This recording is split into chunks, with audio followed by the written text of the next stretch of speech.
உங்களை நான் கொள்ளு சாதப்பொடிக்காக ஒரு நாள் ஃபுல்லாக கொள்ளை ஊற வச்சு சுத்தம் பண்ணி கல்லெல்லாம் பொறுக்கிட்டு ஊற வச்சு தண்ணி வடிச்சிட்டு இதை முளைக்கட்டி வச்சு நல்லா முளைச்சி வந்துருச்சு.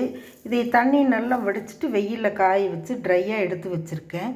இந்த கொள்ளு சாதப்பொடிக்கு என்னென்ன தேவைன்னு பார்க்கலாம் பாருங்கள். கருவேப்பிலை, தேவையான உப்பு, இது கல் உப்பு, சீரகம் 2 ஸ்பூன், வரமல்லி 3 ஸ்பூன், 3 ஸ்பூன் குருமிளகு, பொட்டுக்கடலை ஒரு 25 கிராம், ஒரு 4 வரமிளகாய் ஃப்ளேவருக்காக எடுத்து வச்சுருக்கேன். கழுவி காய போட்டு இங்கே பாருங்கள் மிளகாய் எவ்வளவு கலகலன்னு இருக்குதுன்னு. இதையெல்லாம் கருகாமல் வறுத்துட்டு வந்துடலாம். இப்போது அடுப்பு பற்ற வச்சுக்கலாம். மண்பானை வச்சுக்கலாம். மண்பானை காயட்டும். மண்பானை ஓரளவுக்கு காஞ்சிருச்சு. கல்லுப்பு சேர்த்துக்கலாம். கல்லுப்பு எதுக்கு சேர்த்துறதுனா, நான் எண்ணெய் ஊற்றாமல் ட்ரையாக வறுக்க போகிறேன். முதல்ல மல்லி சேர்த்துக்கலாம். இது கல்லுப்பு சேர்த்திட்டோம்னா கருகாமல் வறுக்கலாம். இதே மாதிரி நான் ஒன்று ஒன்றா வறுத்துட்டு உங்களுக்கு காமிக்கிறேன். வறுவட்டுடுச்சு. கருவேப்பிலை சேர்த்துக்கலாம். பாருங்கள், மல்லியுமே கருவேப்பிலையும் வறுவட்டுடுச்சு. சீரகம் கையில் நல்லா தேய்ச்சி விட்டு போட்டால் நல்லா மணமாக இருக்கும். எதுக்கு கருவேப்பிலை இதில் சேர்த்து வறுக்கணுன்னா, கருகாமல் இந்த சூட்டுக்கே கருவேப்பிலை வறுவட்டுரும். இதுலேயே பொட்டுக்கடலை சேர்த்துக்கலாம். கொத்தமல்லி, சீரகம், கருவேப்பிலை, பொட்டுக்கடலை நல்லா பொரிஞ்சு வந்துடுச்சு. இதை எடுத்து தட்டுக்கு மாற்றிக்கலாம். தட்டுக்கு மாற்றியாச்சு. நல்லா ஆறட்டும். இப்போ மிளகு சேர்த்துக்கலாம். குறுமிளகு.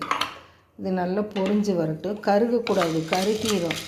இல்லைன்னா கொஞ்சம் நெய் விட்டு வறுத்துக்கலாம். இதில் வரமிளகாய் நான் இதில் சேர்த்துட்டேன். உடையக்கூடாது. உடஞ்சா இந்த விதை வாசம் வரும். காந்தல் நம்மளுக்கு முடியாது. அது உடஞ்சிச்சு. நல்லா காஞ்சிருக்கங்காட்டி நல்லா கழுவிட்டு காய போட்டு எடுத்து வச்சுருக்கேன். மிளகாத்தூள் வைக்கிறதுக்காக. மிளகு நல்லா பொரிஞ்சு வரட்டுக்கலாம். உப்பு சேர்த்துட்டு மிளகு கருக வச்சுருந்த உப்பு இதுக்கு போதுமானது. இது மட்டும் போட்டால் போதும். இது கொள்ளு போட்டு வறுத்துடலாம். கொள்ளு பொரியிற சத்தம் பாருங்கள்.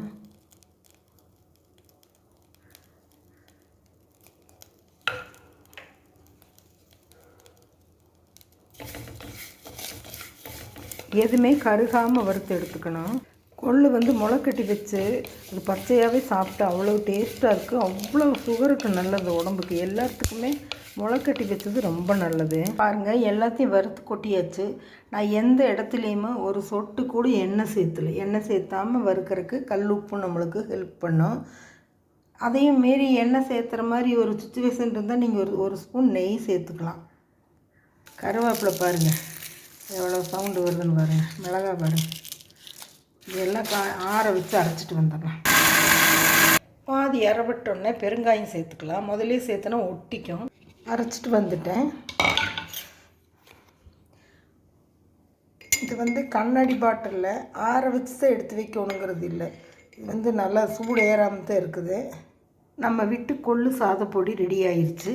நம்ம காஷ்மீரி சில்லி, வரமிளகாய் எல்லாம் சேர்த்து இருந்தோம்னா நல்லா கலர்ஃபுல்லாக இருக்குது. நம்மளுக்கு கலர்ஃபுல் முக்கியம் இல்லை, ஹெல்த்து தான் முக்கியம். முளைக்கட்டி வச்சது எவ்வளோ நல்லது தெரியுங்களா? பாருங்கள். இந்த மாதிரி கொஞ்சம் கொஞ்சமாக சின்னதில் எடுத்து வச்சுட்டு பீங்கான் ஸ்பூன் இல்லைன்னா மர ஸ்பூன் யூஸ் பண்ணுங்கள். பிடிச்சிருந்தால் லைக் பண்ணுங்கள், ஷேர் பண்ணுங்கள், சப்ஸ்கிரைப் பண்ணுங்கள், பெல் பட்டன் அமுத்துங்க. இந்த நாள் எல்லோருக்கும் இனிய நாளாக அமையட்டும். தேங்க்யூ.